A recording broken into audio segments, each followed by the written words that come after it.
In the vast silence of space, a strange noise crossed Tevor's sensors. He was merely passing by a distant sector, a few light weeks away, when he noticed an unusual anomaly from an ancient long-range observation array. The sound was a steady interference, unsettling at first. But then, curiously, he noticed a repeating pattern. With little else to occupy him, while his ship extracted fuel from the dense atmosphere of a gas giant, Tevor decided to investigate further. What could this signal be? And, more importantly, where was it coming from? With some adjustments and isolation of the noise, Tevor managed to visualize what seemed impossible. On the screen, humanoid figures appeared, clearly in danger, trapped aboard a damaged ship where smoke and sparks pulsed through corridors of light and shadow. There was also an audio signal, though the language was incomprehensible to Tevor, yet the look of desperation on their faces was unmistakable. After a moment's consideration, he calculated that with the fuel he had refined so far, he could jump to the signal's origin and still have enough resources to return and collect more fuel without compromising his cargo contract. Lives were at stake, maybe many, and the weight of that responsibility made Tevor's decision easy. Engaging his ship's interdimensional jump, he crossed the vast distance in a matter of hours. When he emerged, he found the human ship, floating spectrally through the dark, smaller than his own and nearly derelict. There were signs of life on board, tiny lights blinking across the ship's hull, and as he drew closer, Tevor realized something strange. The lights were not simply external markers, but small windows, each illuminating a fragment of life within. His surprise grew as Tevor finally docked alongside what seemed to be the largest entry to the smaller vessel. Stepping through the cargo chamber, he found himself surrounded by thousands of small beings, watching him with a mix of caution and hope. Tevor, a giant compared to them, had to crouch to avoid bumping into the metal structures hanging above. A distinct sound echoed, and though he feared he had startled them, he soon realized it was a cry of joy. The small beings, who he would soon call humans, ran to him, some reaching out with eager, small arms and warm gestures. As Tevor observed the human's ship more closely, he felt an increasing sense of strangeness. The humans, so small and seemingly fragile, roamed the vessel with cautious and weary routines. Their ship, which they called the Aurora Refuge, was more than just a means of transportation. It was the last home of humanity.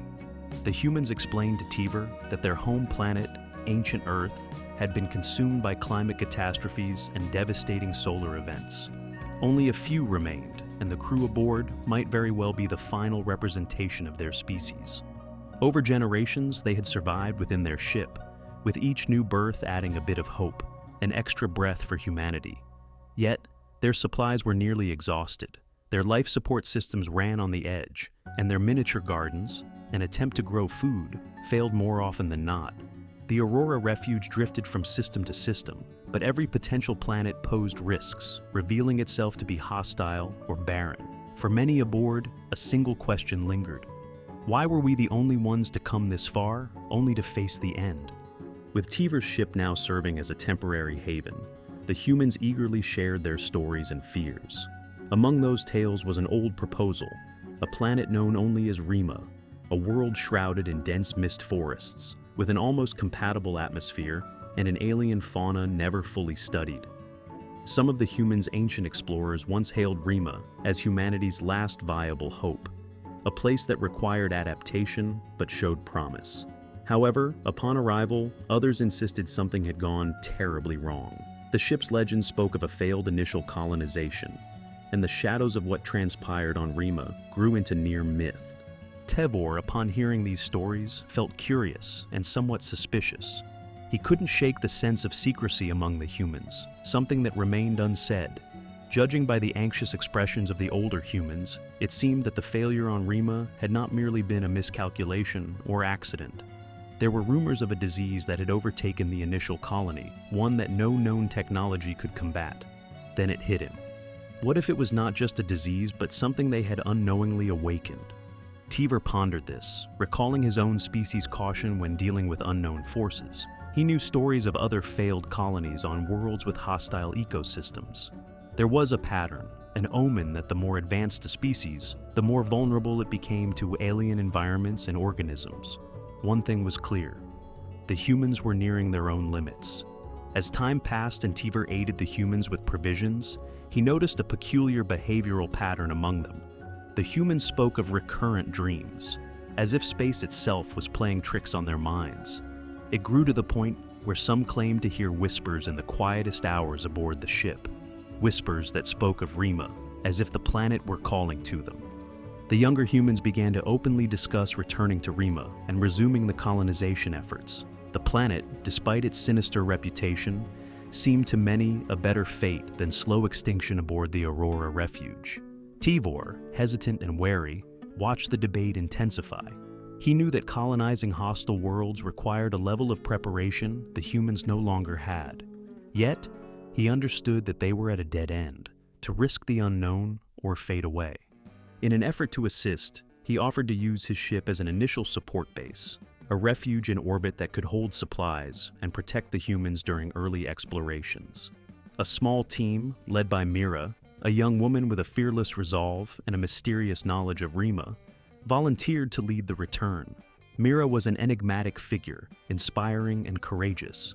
She spoke of facing Rima's fear rather than fleeing from it. But there was a mystery behind her bravery.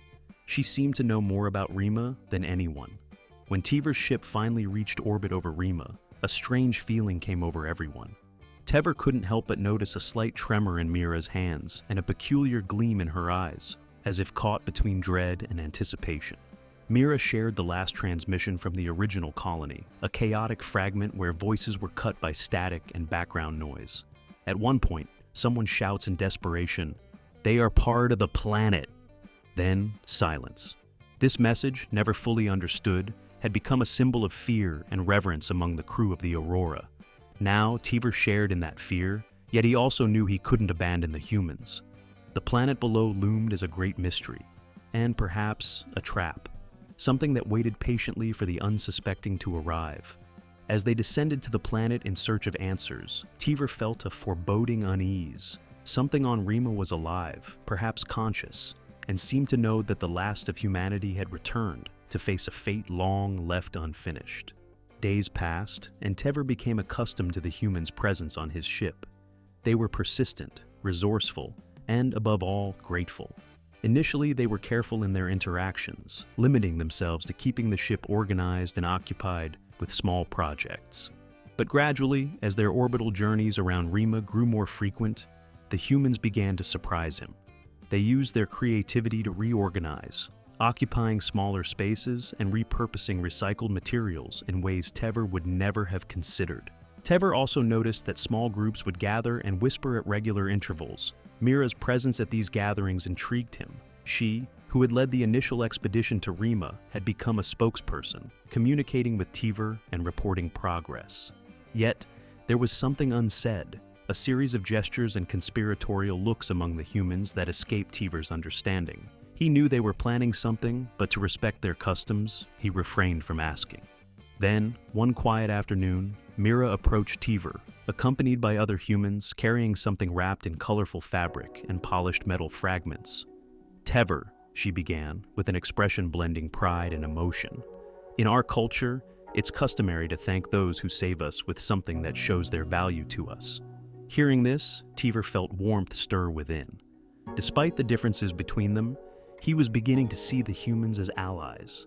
As they unwrapped the item, Tevor saw a small object, tiny in his hands but impressively crafted for a group of survivors adrift in space. It was a replica of his own ship, molded in gleaming metal, every detail precisely etched. "This is just the beginning of what we wish to do for you," Mira said, smiling mysteriously.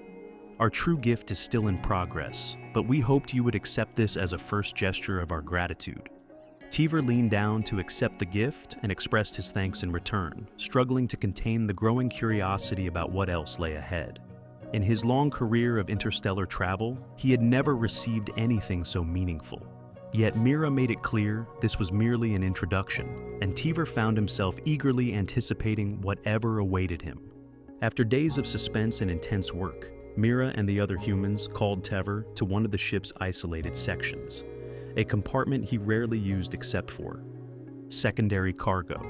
As he entered, he saw the space filled with tools and parts, some from his own ship. and, to his surprise, components from an auxiliary propulsion module he hadn't realized the humans had noticed. They guided him to the center of the area, where a large sheet covered something that gleamed under the ship's lights. Mira stepped forward with a look of pride and reverence and said, "You have given us a second chance, Tevor.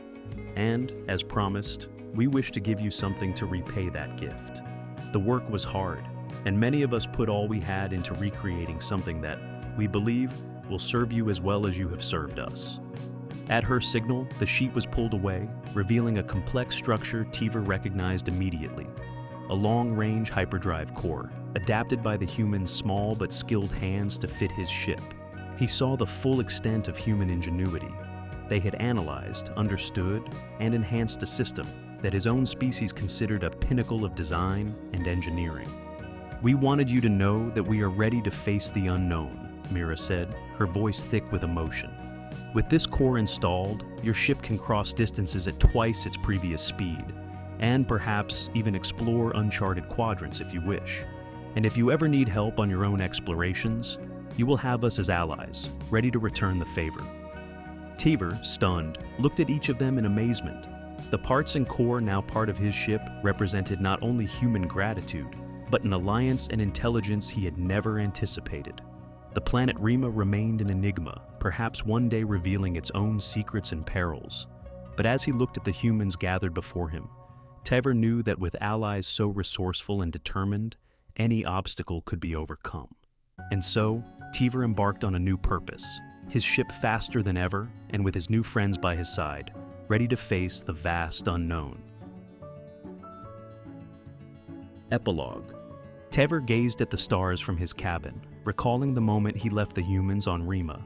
The planet, with its eternal mists and mysterious forests, seemed to hide ancient secrets, and he couldn't shake the gleam he'd seen in Mira's eyes as she led her people to their new home. Why that almost fierce determination, that unyielding will to return to a place where they had once failed?